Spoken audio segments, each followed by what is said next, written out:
Dave, Jamar, and Nate. Let's see. Trio. Can you please tell me how to increase the head of the member, if that's possible, with some exercise? So there are specialty pumps for it. LA Pump has something called the Mushroom Maker.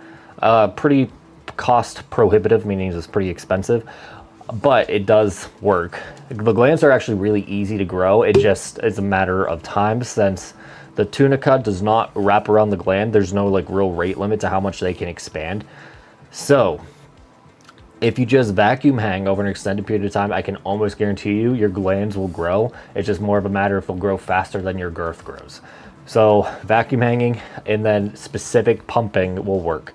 What I did to grow mine by accident was vacuum hang raw, and then I would pump with right afterwards. So my glands are already dilated a lot, and then you overexpand them even more with a higher pumping pressure. So Peanut, do you think people who fetish pump actually get gains if they do it often? I know they do, some do at least, but the problem is like, there's so many mixed results. It's hard to tell if these people are anomalies or there's actually something to like fetish pumping, right? Like some of the biggest gainers I know were predominantly fetish pumpers. King Espaldus on LPSG put out a lot of size, but he also only shows pictures of himself like pumped up afterwards. So it's really hard to tell, but the fact that he kept growing after like a decade of doing this probably denotes that he put on a reasonable amount of size from doing mainly fetish pumping. I don't think it's going to be the most effective way for most people, but it definitely does work. Hitman, I mean. As a vet in the game, what do you consider small, average, big, huge, and massive? Okay, like for me and my dysmorphic brain, those sizes really come down to body proportions more than anything else. But like if we're talking in a vacuum, small is going to start probably about 4.5 inches and below, and there's going to be a point in small where like if let's say you hit 3.5 inches, you probably want to go to your doctor and make sure you don't have a stunted puberty, because it's more likely that you had a stunted growth than it is that you're actually that small, because most men are going to be like between like 4.5 and 6. So like most of us also have to grow our dicks, right? So like it's more likely to me that you just didn't go through puberty properly than you're actually genetically that small. And if you are, there's ways to fix that. That's why you're here. And then average, I think I already just said that, is going to be like between 4.5 or 4 3/4 to 5 3/4, 6. That's going to be your average range. Like 60 to 70% of men are going to be in that range. And that kind of brings me back to my other point. There's a very high chance that if you're smaller than 4.5, you probably have some kind of growth stunt that's causing it rather than genetics, because like it is so homogenized. And then big, this is where it gets complicated, because like to me, I didn't feel particularly big at 6.5, but like statistically speaking, 6.5 is going to be the equivalent of being 6'1". So like if you consider 6'1" tall, you have to consider 6.5 big. But then it comes down to body proportions too. So 6.5 is going to be kind of big dependent on girth. 7 is big for sure.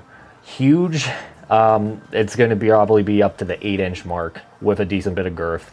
Girth is when you really starts mattering at these lengths, because like you're going to just a really long dick, but like girth is really what's going to set it to the huge range for me. And then massive is going to be anything over like 8.5, and then it's really going to come down to girth at that point too. So like 6.5 girth for massive.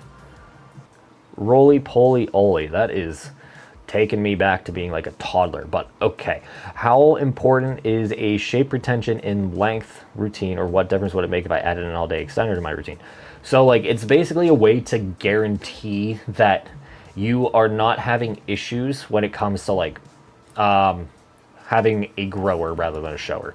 So like the premise is we get as much work as we can done in 40 to 60 minutes to maximize the growth response. Then we need to convince that new growth to take this new bigger shape, and that's why we're going to be at low tensions for an extended period of time, so that way the old tissue starts taking that shape and then the new tissue starts laying in that shape. So it's relatively important, but I made most of my gains without retention. This is more so to maximize chances of success in optimization than an absolute requirement. The only really requirement for a PE is getting the tissue stressed out enough to elicit growth factors without stressing it out so much that it shrivels. Degrip. How do you cure death grip? So there's a few causes for death grip. First, mainly is that you're literally choking your dick and it's so used to that kind of tight masturbation that it's very hard to get sensation from anything else. So first thing you're going to do is stop masturbating with your hand. Get a stroker. I don't want to say use a sock, but maybe even use a sock, but like some kind of masturbation tool is going to make it a lot easier. Then if you have an over reliance on porn, you got to cut it out. And then you can like start rewiring your brain to have like a normal arousal and a normal ejaculation response without the need for porn. Then if it's a nerves thing, so like you have premature ejaculation on one side and then you have death grip on the other side. They're basically the same idea. Well, some of us, when we get nervous, we come quickly because there's a finger on the trigger and you're tense. Others, like, okay, I have to perform, so like I guess I'll perform 150%, and then you never ejaculate. That was my issue. I still have this issue from time to time. So you need to learn how to like calm down your nervous system, and it's easier said than done. But once you figure out how to calm down your nervous system enough, you should be able to almost come on command again, which is actually pretty cool if you ask me. But degrip, I guess lasting too long is better than premature. I would probably agree with you. It's just like it depends on your partner a bit too. So like my wife would lose a bit of confidence that she wasn't able to get me to come, right? And again, we've been together for a decade at this point, you know, 3 to 4 years married. Oh God, I don't remember, but you get the point. It hurts her confidence if she's not able to get me to come, right? So it's a different kind of stress on the relationship. I wouldn't say it's like you can work around it a lot easier than premature ejaculation, but like premature ejac, you can normally just go again later and you're not going to come as fast. And then what's up, Destroyer? So TR. So he's 7 feet in the pump, but 1/8 an inch from 9. So you are 7 inches in the pump, but 1/8 an inch from 9 in the pump. So I'm thinking you meant 7 inches out of the tube and then 9 inches in the tube.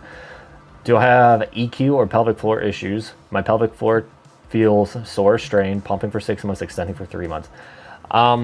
So think about it this way. Your dick is literally being stretched, what, like 20-ish% longer between your baseline size and like your max pump size. There's something wrong with your erection quality at the very least. Or you literally have silly putty for a tunica albuginea and it just stretches that easily. Either way, if you think you have pelvic floor issues, start doing like hip stretching in general. I made a 50-minute video. I started compiling like my troubleshooting guide for pelvic floor stuff before this. So like I will have stuff for you, but right now, erection quality and what was the other? Like the hip stretches are going to really help hopefully fill out that sausage. So TR is saying he has a 9 1/4 stretch flaccid. Dude, you're all over the place, aren't you? He's asking if his non-bone pressed erect length correlates at all to bone pressed stretch flaccid. And like it would, non-bone pressed erect length is so dependent on a lot of variables that comparing it to bone pressed stretch flaccid makes no sense. So what you really should be doing is correlating bone pressed erect length to bone pressed stretch flaccid length, and then like that delta is going to be far more useful. And then you can kind of just like, okay, so if I'm a 1/2 inch here longer, that means I can expect my non-bone pressed erect to be a 1/2 inch longer. TR, gonna watch your stretching video now. Other than stretches, what should I do for EQ? Days off. I mean, days off will definitely help if it's from chronic PE, but like 20 minutes of cardio is going to go a long fucking way when it comes to erection quality improvement, just because your heart is the main mediator of blood in your body, right? The stronger your heart is, the better cardiovascular health you will be in general. Therefore, your erections will be bigger and harder as well. So like, it might make actually more sense now that I think about it to make the beginner's routine part 1 cardio, because like it's a night and day difference. Like since so many people just skimp on cardio, but that's another topic for another day. 3 to 4 days a week, says TR. I do sparring for 60 to 90 minutes. Sparring's pretty intense, so I don't think you need more cardio than that. That might actually be some of your issue. If you are sparring that much, you're going to be in a lot of parasympathetic, no, it's sympathetic nervous system response. So that's your fight mode, like you're literally fighting. That's going to kind of train your body to be constantly in this fight mode. So like if you don't balance that shit out with some meditation or something like that, you could basically be in chronic fight mode, physically speaking, not necessarily mentally, and that's keeping your dick contracted more than it really is. Hi BD, if one side of your corpus cavernosum expands more than the other, how do you balance them out? That is a very good question, because I actually have a slight imbalance. My left one's bigger than my right one, and I don't know if it's from just being a masturbation fiend. Okay. But I did just research something about the pudendal nerve, and there is the internus oberator muscle. And I'm not going to pull up my anatomy software. Can we blow this up? So we have the oberatus internus right here, and basically the pudendal nerve is what controls your penis. It comes out on the left and right side and then hooks up into the penis. So like if you guys are familiar with sciatica, the piriformis muscle compresses the nerve that runs down your legs, and it can cause a lot of tightness and tension and tingling in your legs. So like you need to stretch out the piriformis muscle to relieve the tension on the nerve for your legs to stop feeling tight all the time. Now the oberator muscle can do the same thing, or the obturator muscle, there we go, obturator muscle can compress the pudendal nerve, which is then going to cause issues in your pelvic floor. So the way you stretch that, and I might actually just flip around to my fish cam real quick, but what we want to do, and I'm just really losing my mind, is so like 1 foot here, 1 foot here. The way you stretch it is you push your knee inwards, and then you're going to feel a stretch right through here under your butt. And then if you really want to get crazy, you take your other leg and then you use that as like a weight to bring it down too. But like it's really about bringing your knee in like this, and like obviously you do it to the other side as well. I don't get nearly as much stretch on this side, maybe if I go wider, but yeah, that's going to stretch the oberator internus muscle. So Donkey Teeth, you should design some sort of an extender. The Apex is far too overpriced for what you get. So like my entire thought process is like, there are people way better at manufacturing and designing than me that will be able to do way better than what I could possibly do. So I'd rather work with them so everybody wins and I can still push my ideas and everything like that. As for the Apex being too expensive, that is just one model. He has at least 3 different models planned for separate price points. It's just a matter of time, because when you do it organically like he does, it takes a bit to get the funding, and then since he's so meticulous, he spends a lot of time prototyping. But I can almost guarantee you the extender that we will have on Peak Male Physique is going to be very affordable compared to like the other stuff. Like the only person that'll probably be able to beat us on price is going to be Hog Stretcher, but like you probably won't be waiting 3 weeks for it.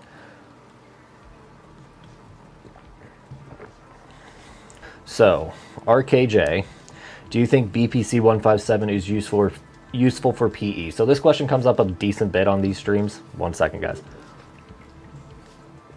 And not really, like on paper it will, but it's not so much that the rate limit of PE is going to be hormonal signaling, and that's what BPC 157 does.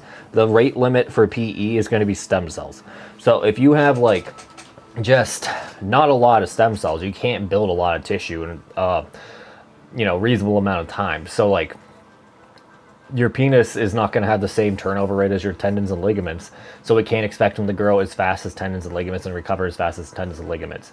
So BPC 157 will help, but like if you only have 40 builders, you can't expect them to do more than 40 builders worth of work. We need to figure out a way to increase how many builders we have. So like let's say we go from 40 builders to 80 builders. That's literally double the amount of work we can do. Granted that we have enough building blocks to build, but that's a whole nother discussion. Let's see, Colton. Once you reach my desired size, I mean, once you reach your desired size, how frequently will I have to pump or extend? And will I ever be at a point where I can put down the equipment and focus on other areas in life? So you want to probably overshoot your goals by like 2 to 5%. And like the thought process behind this is that the tissues will lose about 2 to 5% of their flexibility once you stop. So that way your boner is going to be 2 to 5% harder to fully expand. So you could probably expect some size loss from that. But in general, if you just want to do like some PE maintenance, like pumping 3 days a week, 15 minutes total, 3 sets of 5 is going to be fantastic for your erection quality, to the point where like it's going to be like a super anti-aging effect. So if you like pump for that long, for like decades, like I can almost guarantee you'll have the same dick at 25 that you will at 65, if not thicker, just because of, you know, shape change and adaptation. So Jamar, when I'm hard, I'm rock solid. I know a lot of newbie gains come from EQ increase. Could I still have gains from EQ even though I get extremely hard? So it's not going to be so much that you're going to get crazy gains from erection quality, but it's going to be crazy changes in your shape. So like you gain a lot of erection quality, yeah, but like the collagen in your penis gets more organized as you stretch it. So that's where a lot of like the fast gains come from in the first 6 months to a year, is that your dick literally is just reworking itself with the current shape or current mass it has to be as big as possible. And then over the next course of years, you have to keep adding more and more tissue to it so you continuously gain. And that's like a different type of growth.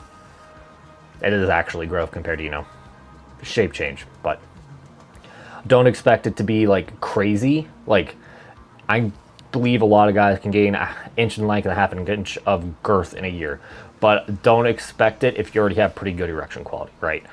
Like you could probably get a half an inch or 3/4 of an inch in a year, but like an inch is probably going to be a bit luck based more than anything in that case.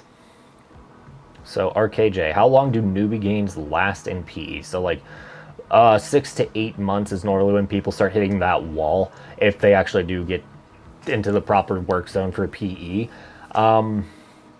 But that's when we're like, okay, so you maximize the amount of erection quality you can, and then your dick is probably stretched out as it can reasonably be. So now we need to start focusing on more intermediate stuff and focusing more on like strain rate and fatigue rate. Hi BD, when do I know that a decon is enough? It's so hard to pause. You really don't. Normally I start getting the itch after a deconditioning break after like 3 weeks or so, and then I'm bouncing off the walls on 4 to start. So like you just gotta have some discipline. Like that extra week is not gonna make you that much bigger, right? So like just leave it alone and you'll grow faster long term. Like the difference between 3 weeks and 4 weeks is actually a pretty big deal when it comes to collagen strength loss. So basically, like if we look at it like a muscle tissue, and this is just pure extrapolation on my part, you can not train a muscle for about 2 weeks and it won't lose any size, but after 3 weeks you'll start seeing losses in size. And that's kind of what we want to base this off of, is that's how long it takes for the body to start remodeling, and that's probably when we want to jump back into it. And again, Hitman with apparently this crazy response. Post pump erect is now 8.75. Had to triple check to make sure after the mill hanger was 8.2 to 8.4. Now, just do me a solid. Make sure that you're not lifting the ruler up a bit when you measure. And I did this a couple times. So like you measure, right? I don't know if you can see it, but you're measuring, right? When I look down, my hand looks like it's at the 9 inches, but when I bring it down here, it's at 8 inches. So like you got to make sure that you don't have a huge gap. And the same thing goes for like angle. So like here we're at 8 inches, and then if I bring it down again, we're down to like 7 inches. And like if you lean forward too much, you're going to get a better, more how do you say, generous angle, which, you know, I don't really care, but like if you want to make sure that you're being consistent, at least with yourself, make sure you're not like playing with the viewpoint all that much. I've been pumping for 10 weeks now and gained 5/8 of length and 3/8 in girth. Good job. Do you think I could add more to my routine for quicker gains or just stay the course? Bathmate broke my bank. Well, you're 2 for 3 on that comment. I would not do anything. If you are growing at that rate, at that workload, you are not going to be able to like beat it. You're probably going to hit an EQ wall soon, but like at that point, then you probably want a new routine anyway. You're doing great. No reason to, you know, rock the boat and potentially lose progress, like, you know, gain rate and all that. So my main premise is like, once you find something that works, do it as long as you fucking can until it stops working, and then tweak it a little bit so it starts working again. So Robert, ever have a day that max pumping pressure that you could tolerate went down dramatically? Yes. Mine went from 12 to 6 inches of mercury. It went back over a course of a couple days. I have a confusing question when it comes to, wait, whoops, skipped Robert. There we go. So Robert went from 12 inches to 6 inches. I've had this happen a few times. One, overall stress. If you're over, like, have a lot of stress, it's going to go to your dick, and therefore it's going to literally fight you when it wants to expand, because it's in a stress response, it's going to be tight and it's going to be more uncomfortable when you try to expand.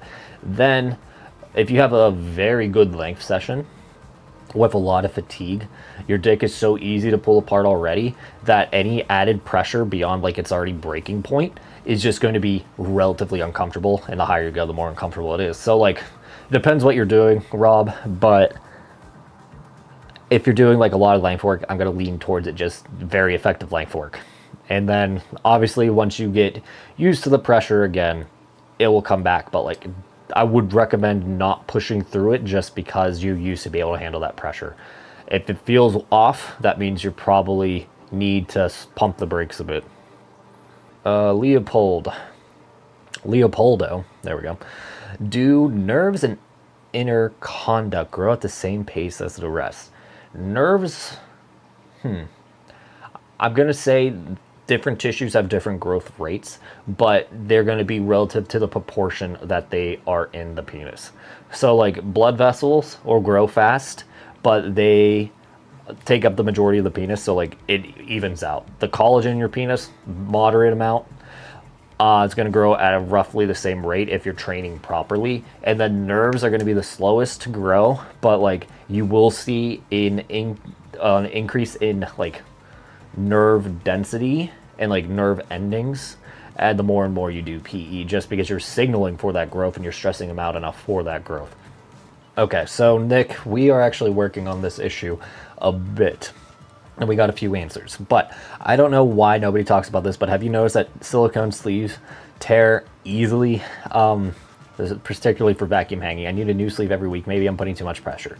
So first and foremost, there's different qualities of silicone. So you have different hardnesses and then different additives that will make the silicone stronger or weaker or more stretchy or add color, right? First issue is like if you don't have a flexible amount of silicone, like the right hardness, it's going to just rip instead of stretch. So like, this is why I don't like Total Man sleeves that much. They do not stretch whatsoever, making them very susceptible to ripping. Then, depending on the manufacturing, like at Peak Metal Physique, we do injection mold sleeves. So that means there's always going to be a seam on the sleeve, and that's going to be a failure point. I usually go through a sleeve every month to 6 weeks, but then you have to consider how it's attaching to the cup. So like if the cup is too big for the sleeve that you have, it's going to put too much pressure right at the tip where it meets the bell, and then that's where a high rate of failure is. So like I just got a sleeve from Mint, and since it was too small for me, it was too small for my bell, and it was ripping easily. Not saying that Mint sleeves are bad, but like there is a reason why there's so many different size sleeves. So if you get a better match to sleeve to bell, and you know, get a decent quality sleeve, it should last you a decent bit, unless you're literally like pulling it apart like this, and then it's on you that ripped.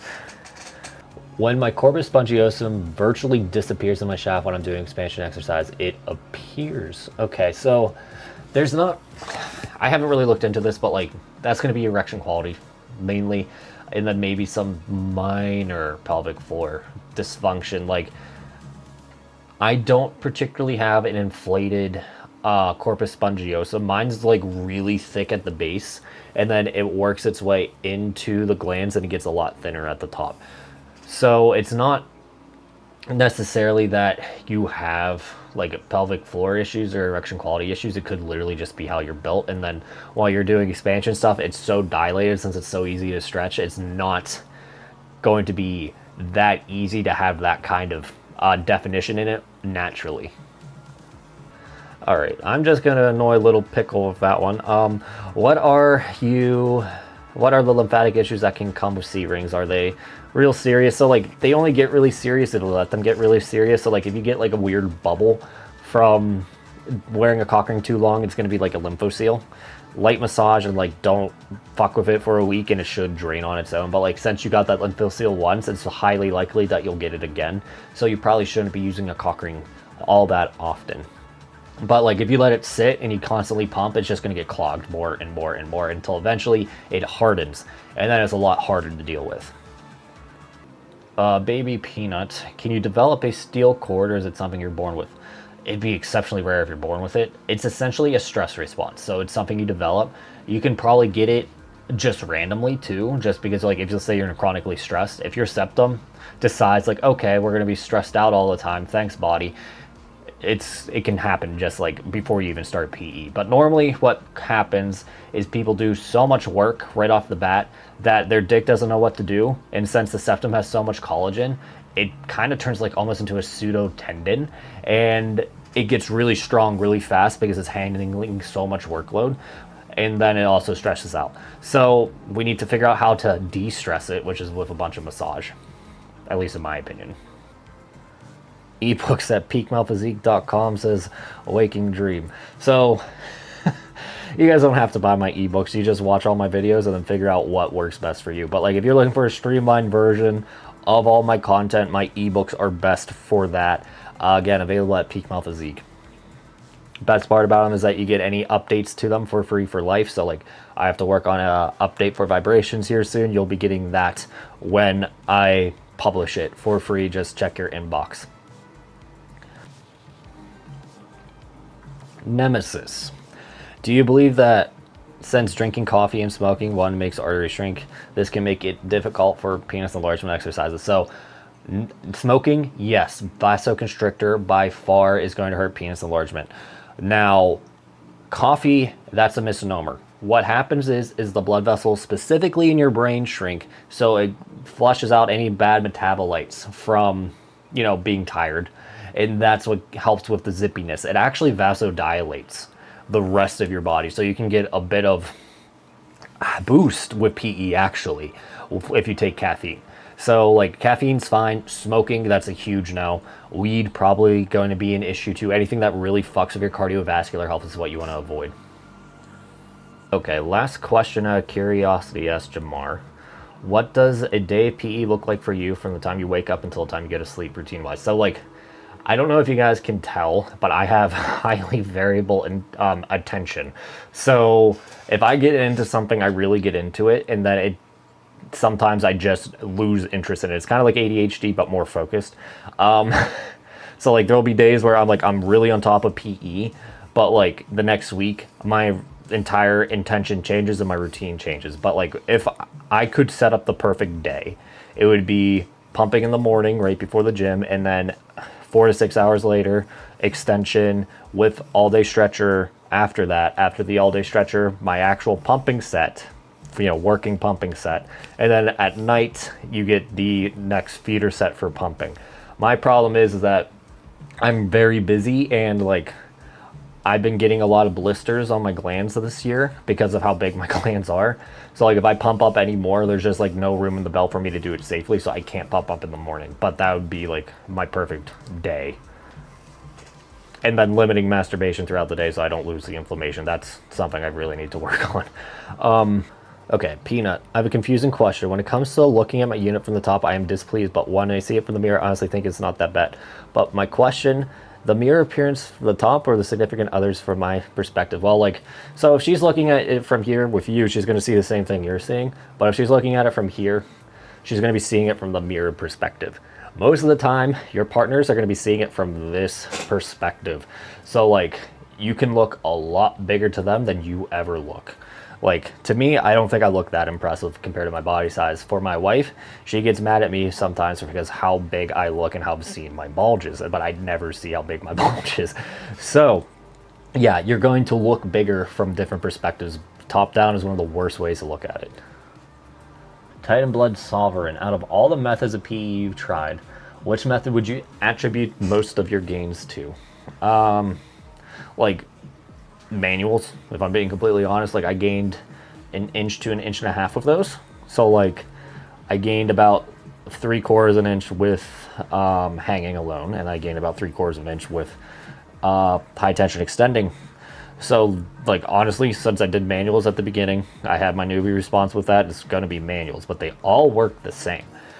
Ease of use is going to be the high tension extender. And then for girth, while I did do a lot of clamping, I can't really say that I ever did it long enough on its own for it to actually grow any new tissue. I've always paired it with pumping, and the mix of pumping and clamping gave me very good results. But I'm pretty sure if you just do pumping with a cock ring afterwards, you get 99% of the effects of it without overly stressing out your tissues. Mylene, or Mylene, I don't know how to say your name, but Mylene Marinoff. You had a great mindset with business in general. Have you studied related topics? So I have a minor in business. So it's going to sound really dumb, guys, but my games, like the games I normally play, are grand strategy games.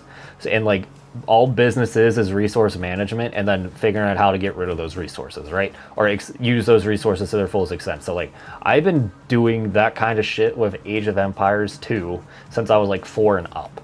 So like, I do have a relatively good business sense, but like, a lot of business is just common sense and like going and not necessarily mimicking people. So like, if I really wanted to just make a lot of money really fast, I would have just picked up bathmates and started selling them, and like, that would have been it. But that leaves so much room for on the table for actual, you know, change in the industry, and it would be kind of unfair to you guys if I did something like that. So any tips for guys who are like 24, 25 years old? Like, what advice you give your younger self? You know, you're not much older. So I had a lot of like mental growth between 23 and 27. And basically, the sooner you figure out your own fucking mental issues, like, I'm not saying like mental illness, but like why you have certain hangups and everything like that, is going to lead you down ways of finding inner peace, and then you can actually focus on shit that matters. So like, I used to have a really big chip on my shoulder, and I still do. So like, once I figured out what that was from, and like the fact that I never felt like I was enough was because of like just shitty basketball coaches, and then relatively high pressure parents, even though they didn't mean it. But once I figured out that those external factors were motivating me still today, and I finally cut it out, I was able to grow as a person much faster. I was much happier from that. So like, once you figure out why you are the way you are, you can like fix a lot of issues pretty quickly. I seem like a stable guy. Don't tell the Reddit mods that, they'll highly disagree. Wait, what am I missing here? I know I just missed one. Okay, let's do this. For context, my objective is to be comfortably always reach the posterior fornix, fingered 7.5, bone pressed, would do the trick with 5.75 grip to give enough sensation for the female partner. 5.75 is borderline huge. Like, if we're talking mid shaft, like, you're gonna have issues finding condoms at 5.75. 6 is like the cutoff here in the United States for condoms that fit off the shelf. And like, even then, that depends if you live in a big dick area or not, if they actually have XL condoms. So ironically enough, this is a complete tangent, I noticed in the past, like, let's say 5 years or so, a lot of XL condoms around my area are no longer on the shelf. Really weird, kind of conspiratorial. But anyway, 7.5 is going to be like the maximum limit you can be in general to have like good sex all the time with multiple different partners. 5.75 is going to actually be pushing it a bit with overall girth. So back to my condoms comment. I also noticed less large condoms on the shelf. The trend of everyone buying magnums wore off. Well, these companies are very good at knowing the average person, right? So like, there's a lot of people that said the average penis size grew, but like, the world is so fucking unhealthy that I highly doubt that the world penis size grew, and it actually got smaller. Therefore, there's just less people to fit in magnums. So it could also just be that most big dick guys just go bareback now and YOLO. But I think it's just the dick size of the world is actually just getting smaller more than anything else.